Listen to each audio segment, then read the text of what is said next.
Doctor साहब जिस तरह सुप्रीम कोर्ट ने ये लिया है, तो आप समझते हैं कि डिप्टी स्पीकर की जानिब से जो हुआ है उसको अगर वो गैर आईनी करार देते हैं, तो जिस तरह आप बात कर रहे हैं कि आर्टिकल 6 डिप्टी स्पीकर और प्राइम मिनिस्टर के साथ साथ सदर मुमलिकत पे भी लगेगा? फिर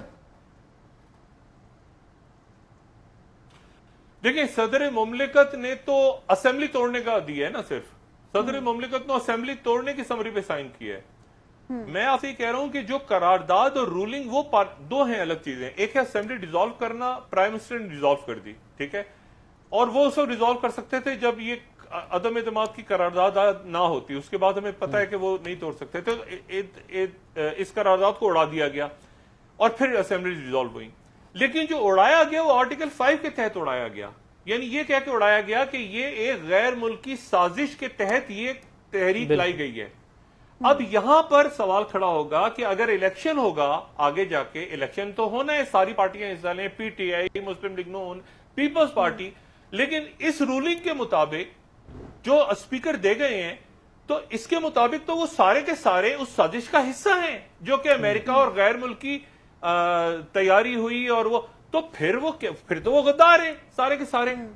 मेरा ये नुकता, वो इलेक्शन में कैसा हिस्सा, ये है जो नुकता मेरा ख्याल से कोई कानूनी आईनी माहिर इसका जवाब दे ज्यादा बेहतर। अच्छा बिलावल साहब, मुल्की सियासत जो है वो इस वक्त बहुत तेज हो गई है और आप समझते हैं कि इस वक्त डू एंड डाई की सूरत-ए-हाल आ गई है। अब आर्टिकल 5 और आर्टिकल 5 के बाद आर्टिकल 6, और क्या आप समझते हैं कि मार्शल लगते देख रही हैं आप कोई? मैं बहुत ही रिलैक्स्ड हूँ और मैं बहुत ही काम हूँ। वो इसलिए है क्योंकि मैं पाकिस्तान के अवाम पे यकीन रखता हूँ, भरोसा करता हूँ, और मैं जानता हूँ कि पाकिस्तान के सारे इदारे इस वक्त गैर जानिबदार हैं। पाकिस्तान के सारे इदारे इस वक्त पॉलिटिकल है और सारे पाबंद है आईन पाकिस्तान से, और वो किसी को इजाजत नहीं देंगे, ना हम ना कोई और किसी को इजाजत देंगे कि हमारा मुल्क के साथ ये खेल खेला जाए, हमारा आईन के साथ ये खेल खेला जाए, और पाकिस्तान की किस्मत के साथ ये मजाक किया जाए।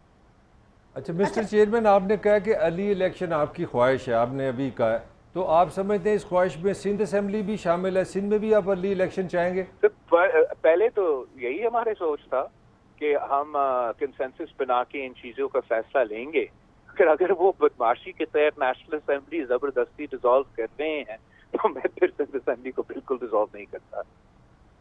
अच्छा बिलावल साहब, ये भी बता दें कि मुत्तहिदा अपोजिशन के, जिसमें पीपल्स पार्टी, नून लीग, बाकी जमातें भी हैं, वो तमाम अरकान अब पार्लियामेंट हाउस के बाहर या अंदर मौजूद हैं, धरना दिया हुआ है। अब नेक्स्ट क्या सिचुएशन देख रहे हैं आप, और नेक्स्ट क्या लाहे अमल होगा, ये भी एक बार फिर से बता दीजिए। इस वक्त हम सब नेशनल असेंबली में मौजूद हैं, इसलिए हम समझते हैं कि आज ही के दिन पे हमारा वोटिंग को सिर्फ ना सिर्फ होना चाहिए था, इसको टेस्ट भी होना चाहिए, और हम उम्मीद रखते हैं कि सुप्रीम कोर्ट की तरफ से कोई इस किस्म का रिलीफ दिया जाए। ठीक है, chairman Pakistan Peoples Party Bilawal Bhutto Zardari साहब हमारे साथ मौजूद थे। बहुत शुक्रिया आपके वक्त के लिए, आपने हमसे तफसीलन गुफ्तगू की। देखें, जिस तरह भट्टी साहब अभी फरमा रहे थे, तो उसमें वहाँ पर लाइट भी नहीं है और इंटरनेट भी बंद कर दिया गया हुआ है, ये भी सूरत हाल है। रही बात पंजाब की, तो पंजाब में चौधरी परवेज लाई साहब का कहना है कि असेंबली जो है वो तहलील नहीं हो रही अभी तक। अच्छा, ये उनका मौकफ है। हाँ। अब दूसरी साइड पे देखिए, अगर आप फैक्ट एंड फिगर की बात करें तो वो तो अब बात बहुत आगे चली गई है कि किसके पास तादाद क्या थी क्या नहीं थी। अब तो दिल्ली दूर हंस वाली बात चली गई है, कौन जीता है तेरी जुल्फ के असीर होने तक वो बात है। अब तो बात ये है कि इस वक्त गवर्नर पंजाब भी नहीं रहे और अब इलेक्शन जो भी है वो भी हो गए। लेकिन सबसे दुख और अफसोस की बात जो है वो ये है कि जब पंजाब असेंबली में आज रवैया अपनाया गया ना, वो उस पर बहुत दुख है। एक तो पंजाब असेंबली के अंदर सुबह से जो सिचुएशन चल रही है, सारी सिचुएशन अच्छा, सुबह से खुशी वाली कौन सी बात है मलक साहब? दुख वाली तो सारी है। वो तो एंजॉय कह रहे हैं, प्राइम मिनिस्टर ने तो कहा था कि संडे को आप एंजॉय करेंगे, यही उनका एंजॉय है, आप कर तो रहे हैं। अच्छा डॉक्टर साहब, मैं आपने ये बड़ी माफी चाहता हूँ आर्टिकल 5 की निशानदेही की। डॉक्टर शाहिद साहब, क्या स्पीकर के पास अख्तियार है कि वो जिस पे चाहे आर्टिकल 5 का उसको मुल्ज़म नामजद कर दे? ये पावर है आईन में उनके पास?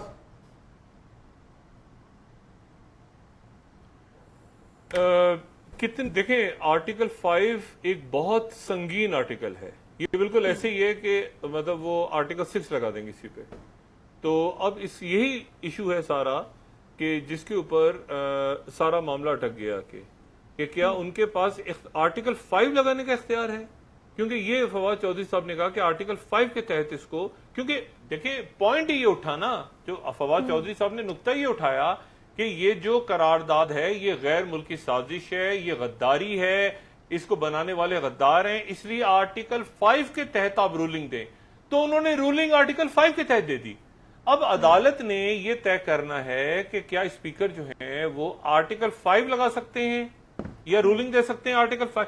आर्टिकल 5 आज से पहले कहीं नहीं था, आर्टिकल 5 का जिक्र ही नहीं था।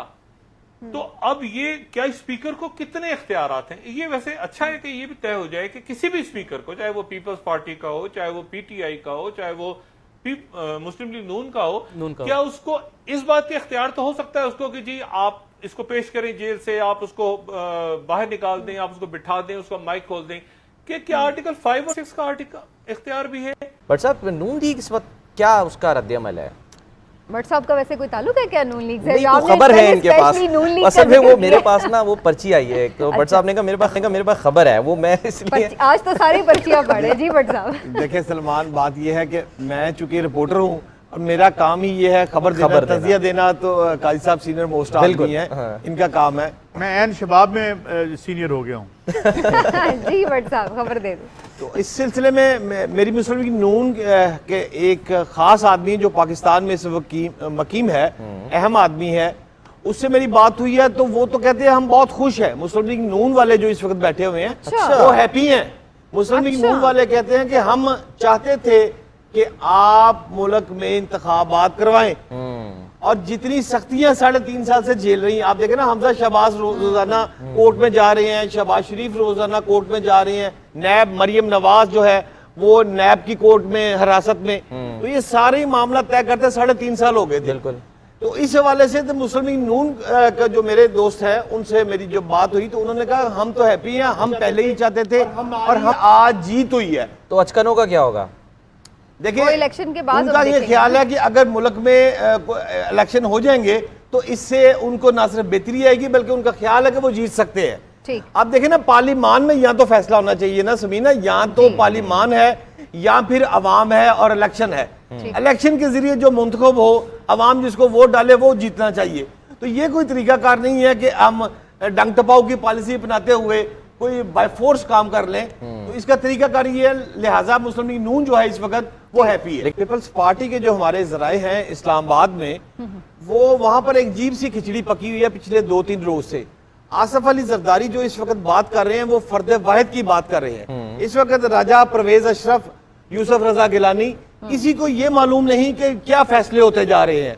इवन के बिलावल साहब तक भी परेशान है, यहाँ उनको आसिफ अली जरदारी साहब ने ये बात बताई हुई है। जैसे कि पंजाब में हमजा शहबाज को टिकट दी गई, वफाक में ऊपर शहबाज शरीफ को टिकट दी गई, तो ये जो बाकी मामला थे, हत्ता कि जिस तरह शहबाज शरीफ ने बैठकर अपनी कबीना तश्कील दी और उसमें नाम आ रहे थे, आसिफ अली जरदारी ने अपने प्यारों बंदों से किसी से ये भी बात नहीं की कि आपका वजीर खारजा क्या बिलावल होगा या आपकी शादिया मरी वजीर इत्तलात होगी। तो वो बिल्कुल ब्लाइंड बैठे हुए हैं। तो जो हमारे, मेरी बात समझ रहे होंगे जो पीपल्स पार्टी के करीबी लोग हैं, कि इस वक्त वहां भी सबके जो है ना वो उदास चेहरे हैं थोड़ी सी। आप ये कह रहे हैं बट साहब, अगर माफी अगर मुझे इजाजत दें, कि क्या उनको एतमाद में उन्हें पता ही नहीं था कि ये क्या हो रहा है, या उन्हें पता था? बट साहब आप बात कर रहे थे पंजाब के हवाले से भी, इस पर भी जो मरासला है इस पर भी गुफ्तगू जारी है। पैरेलल एक साइड पे शेख रशीद साहब ने भी कहा कि पंजाब और खैबर पख्तूनख्वा की असम्बलियां भी हमें तहलील कर देनी चाहिए, ये बात वहीं पर आ गई थी।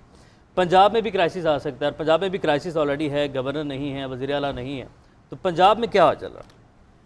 देखें, जिस तरह भट्टी साहब अभी फरमा रहे थे, तो उसमें वहां पर लाइट भी नहीं है और इंटरनेट भी बंद कर दिया गया हुआ है, ये भी सूरत हाल है।